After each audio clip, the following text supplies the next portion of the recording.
बिस्मिल्लाहिर्रहमानिर्रहीम। अस्सलामु अलैकुम वरहमतुल्लाह। स्टूडेंट, आज हम नेक्स्ट क्वेश्चन नंबर 2 को अंडरस्टैंड करने के लिए कुछ बेसिक कंसेप्ट देख लेते हैं। लेट कर लें आपके पास x इज इक्वल टू, ये सेट है आपके पास ए बी। ओके, इसके ये एलिमेंट्स हैं। और जो y सेट है इसके एलिमेंट्स हैं डी और ई। ओके, अब आप देख सकते हैं कि जो पहला सेट है उसमें जो एलिमेंट्स हैं वो ए बी है, और दूसरे सेट के अंदर एलिमेंट क्या है आपके पास डी ई। एक्स सेट के जो भी एलिमेंट्स हैं वो वाई सेट में अगर मौजूद ना हो, या वाई सेट के जो एलिमेंट्स है एक्स के अंदर वो एलिमेंट्स मौजूद ना हो। जैसे देखो यहाँ पे ए बी है और यहाँ क्या है डी ई।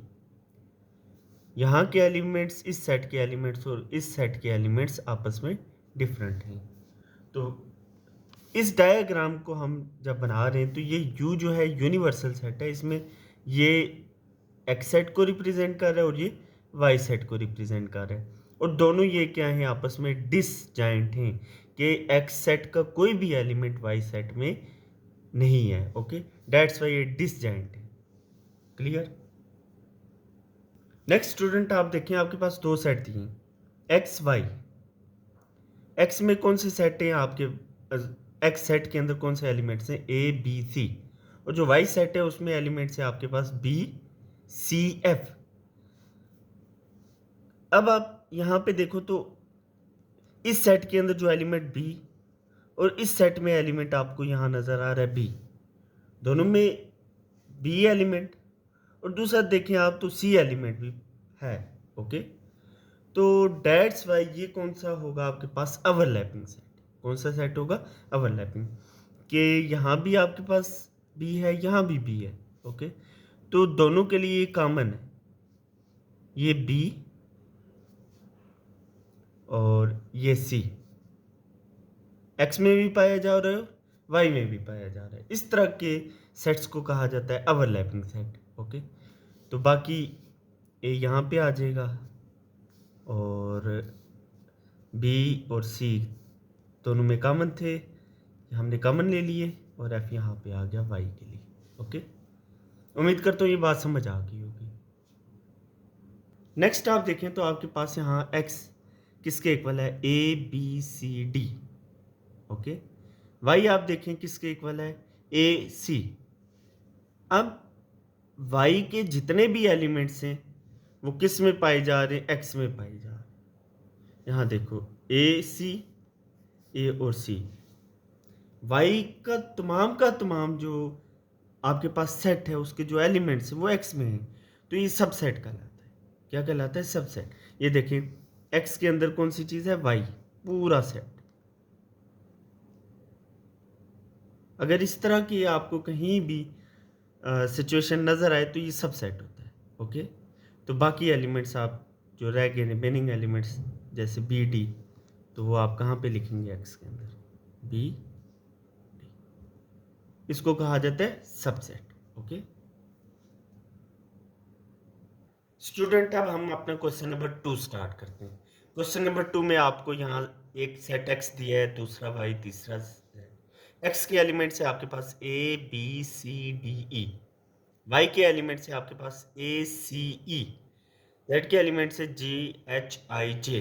ओके, तो यहाँ आप देखें तो ए सी ई, ए सॉरी ए सी और ई, ये तीनों एलिमेंट्स किसके अंदर हैं, एक्स के अंदर है। ओके, तो हम इसको किस तरह से लिख सकते हैं, ये यूनिवर्सल सेट लिया आपने पूरा।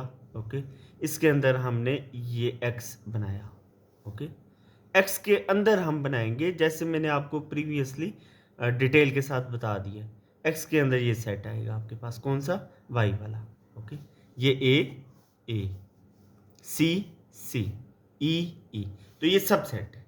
तो इसकी डायग्राम कुछ इस तरह से बनेगी। रिमेनिंग जो आपके पास बी डी एलिमेंट्स है वो आप एक्स के अंदर लिखते हैं, और ए सी ई किसके अंदर आ गया, वाई। अब ये ए सी ई जो एलिमेंट्स हैं ये वाई के लिए भी हैं और एक्स के लिए भी हैं। इसको कहा जाता है सबसेट। ओके, जबकि आप देखें GHIJ ना तो x में है ना y में है, ठीक है। डेट्स वाई ये आपके पास जो यहाँ पे सेट बन रहा है z का अलग से बनेगा, ये डिसजॉइंट सेट होगा। अगर कोई एक आधा एलिमेंट बनता तो फिर हम उसको ओवरलैपिंग करवाते, ओके। तो z का कोई भी एलिमेंट्स ना तो x में है ना ही y में है, डेट्स वाई ये बिल्कुल अलग से बन रहा है सेट हमारा, जिसे क्या कहा जाएगा, डिसजॉइंट सेट, ओके। तो उम्मीद करता हूँ ये बात आपको क्लियर समझ आ गई होगी। अब हम अपने बाकी क्वेश्चंस की तरफ चलते हैं। स्टूडेंट्स आपकी सारी शेप्स ऐसे ही बनेंगी जैसे प्रीवियसली मैंने आपको कंसेप्ट दे दिया, ओके। बाकी आपने अब इसको वेन डायग्राम की मदद से सॉल्व करना है। तो फर्स्ट क्वेश्चन है आपके पास x यूनियन y, जो इसका आंसर आता है उसका यूनियन z के साथ करवाना है, ओके। स्टूडेंट्स मैं x यूनियन y करवाऊंगा बिकॉज सबसे पहले ब्रैकेट को सॉल्व किया जाता है। तो ये आपके पास x है और ये y है, इसको हम यूनियन करवा रहे हैं। x का यूनियन किसके साथ, y के साथ। यूनियन में इकट्ठे किए जाते हैं एलिमेंट्स, तो ये मैंने यूनियन करवा दिया, ओके। ये आपके पास आंसर आ रहा है अभी x यूनियन y के लिए, ऐसी लाइंस, ओके। नेक्स्ट आप देखें, जो इसका आंसर आया उसको उसका यूनियन करवाते हैं z के साथ, ओके। तो ये आप देखें जो x यूनियन y है इसका यूनियन हम किससे करवा रहे हैं, z के साथ करवा रहे हैं। तो इसके लिए हम ये लाइंस ले लेते हैं, जो यहाँ हमने z के लिए लाइंस ली, क्योंकि इसका यूनियन करवाना है किसके साथ, x यूनियन y के साथ। तो ये लाइंस ले ली हमने, ओके।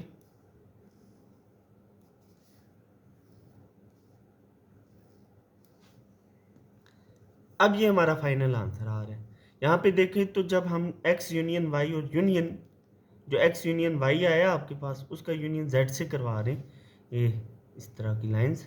तो यहाँ पे दो टाइप के शेड बन रहे, एक ये नेट शेड बना और दूसरा ये वाला शेड बना, ओके। तो ये हम बना लेते हैं।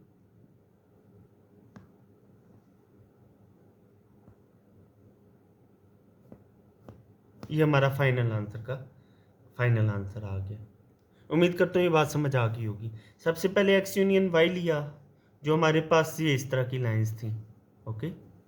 फिर x यूनियन y का जो है उसका यूनियन z के साथ लेना था, तो उस यूनियन के लिए हमने ये वाली लाइंस जो ली, तो इसको यूनियन करवाना था इसके साथ, तो यही सेम लाइन जहाँ पे हमने ड्रा की। तो आप देख सकते हैं किस तरह की एक नेट शेड बनी और दूसरी ये वाली शेड। डेट्स वाई ये हमारा फाइनल आंसर आ रहा है, ओके। स्टूडेंट नेक्स्ट हमारे पास क्वेश्चन है x union into y union z। y का यूनियन करवाना है किसके साथ मिलाना है, z के साथ मिलाना है। ये हमारे पास y है, ओके। ये y है, इसका यूनियन हमने किससे करवा दिया, z के साथ करवा दिया, ओके। ये y और z, इसके लिए ये हमारा आंसर आ रहा है।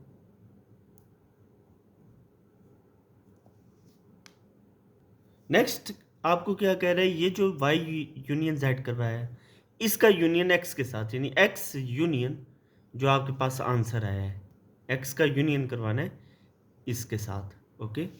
तो x हमारे पास ये है, हम इसके लिए ये वाली लाइंस यूज़ कर लेते हैं,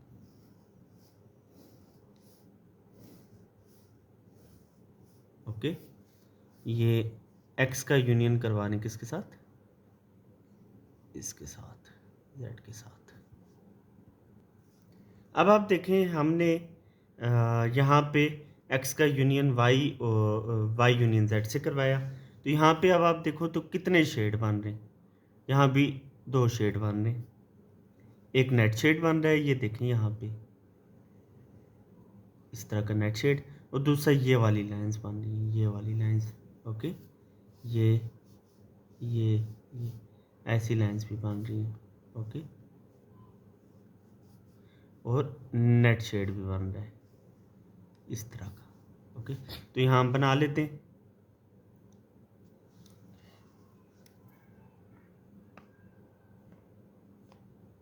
ये वाली लाइंस और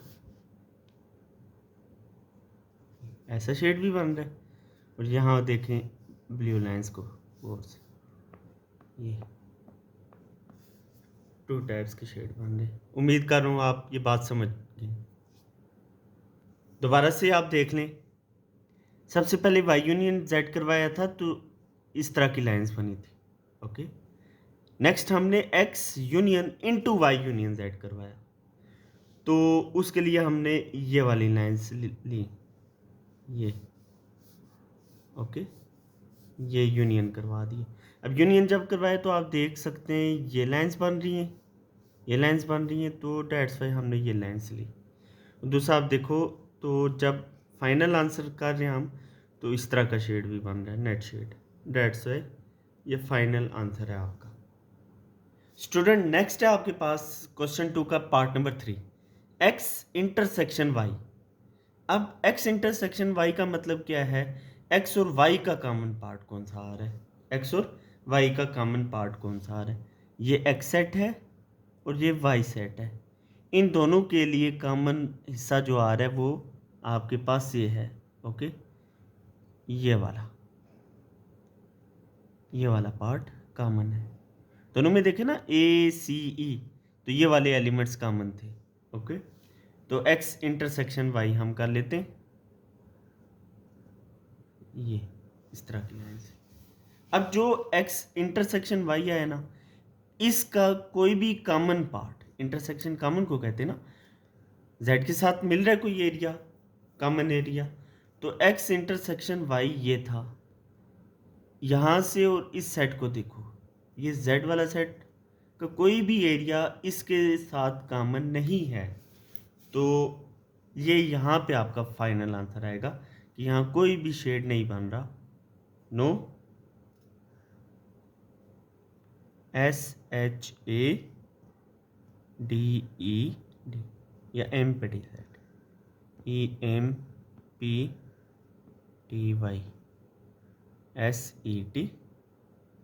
उम्मीद करता हूँ ये बात आपको समझ आ गई है। ओके, यहाँ आप दोबारा से देख लें, एक्स इंटरसेक्शन वाई था तो एक्स सेट का और वाई सेट का जो कॉमन एरिया वो ये वाला एरिया कॉमन था, क्योंकि ये वाई इसके अंदर ही है, एक्स के अंदर, डेट्स वाई ये इंटरसेक्शन में आ रहा है।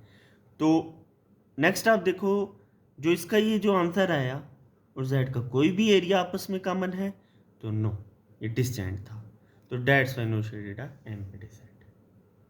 नेक्स्ट स्टूडेंट आप देखें, X intersection into Y intersection Z, तो वाई सेट आपके पास ये है। सबसे पहले ब्रैकेट को सॉल्व किया जाता है ना, तो यहाँ आप देखें Y intersection Z, Y set ये है और जेड सेट ये है आपके पास। क्या वाई सेट का और जेड सेट का कोई भी एरिया आपस में कॉमन है? तो नो, यहाँ आपके पास आंसर आएगा नो, SHADE या एम्प्टीज। ओके, ये अभी फाइनल आंसर नहीं है।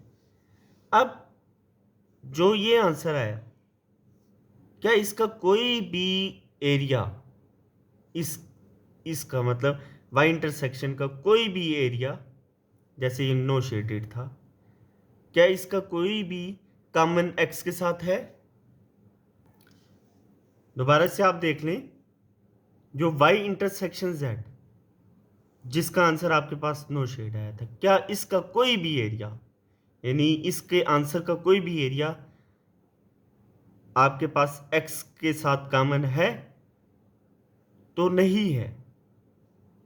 ये वाई इंटरसेक्शन जेड जो आपके पास आंसर आया और एक्स का कोई भी एरिया कॉमन है? तो नहीं, कोई भी नहीं है। तो ये क्या आएगा आपके पास? EMPTYSET। ओके, या नो शेडेड आप लिख दीजिए। उम्मीद करता हूँ ये बात क्लियर हो गई होनी।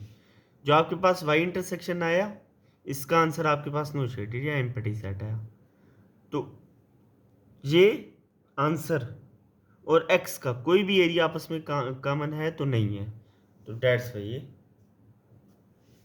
आपके पास फाइनल आंसर। नेक्स्ट स्टूडेंट आपके पास है X union Y intersection Z.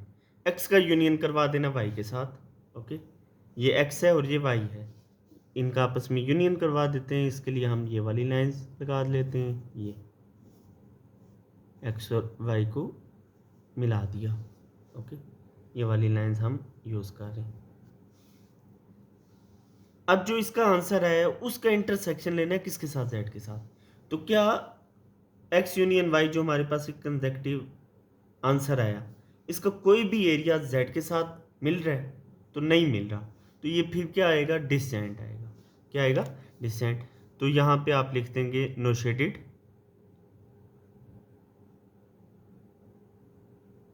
SHADED। Okay, या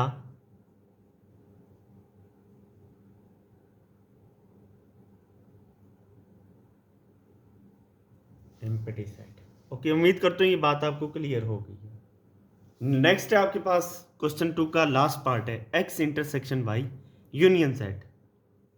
तो एक्स इंटरसेक्शन वाई, एक्स और वाई का कॉमन एरिया कौन सा है? तो वो ये वाला कॉमन एरिया है। तो इसके लिए हम ये वाली लाइंस लगा लेते हैं। ये कॉमन एरिया है, एक्स इंटरसेक्शन वाई लेना है ना, तो एक्स इंटरसेक्शन वाई में हमारे पास ये वाई वाला जो एरिया है ये कॉमन है दोनों के लिए। तो इसको हमने शेड कर दिया। आसान से क्वेश्चन से, कोई इतनी मुश्किल नहीं है। एक्स इंटरसेक्शन वाई था तो दोनों सेट में ये वाले एलिमेंट्स कॉमन थे, ए सी ई, तो ये हमने ले लिया। ओके, अब इसका जो आंसर आ रहा है, ये जो इंटरसेक्शन एक्स इंटरसेक्शन वाई और उसको मिला देना है, यूनियन करवाना है किसके साथ, जेड के साथ। ओके, तो अब ये जो आंसर आया है इस आंसर का यूनियन इसके साथ करवाना है। तो ये ले लें ये वाली लाइंस और ये वाली लाइंस, ये यूनियन के लिए ये हमने मिला दिया। यूनियन के लिए ये वाली लाइंस ली थी, तो यूनियन हमने करवा दिया किसके साथ, उसके कॉमन एरिया के साथ, क्योंकि एक्स इंटरसेक्शन वाई जो आया हुआ था उसका यूनियन लेना था किसके साथ, जेड के साथ। तो ये हमारा फाइनल आंसर। तो आप देखो यहाँ पे कितने शेड बन रहे, एक ये नेट वाला और दूसरे इस तरह की लाइन। ओके, तो ये वाली लाइंस, ओके,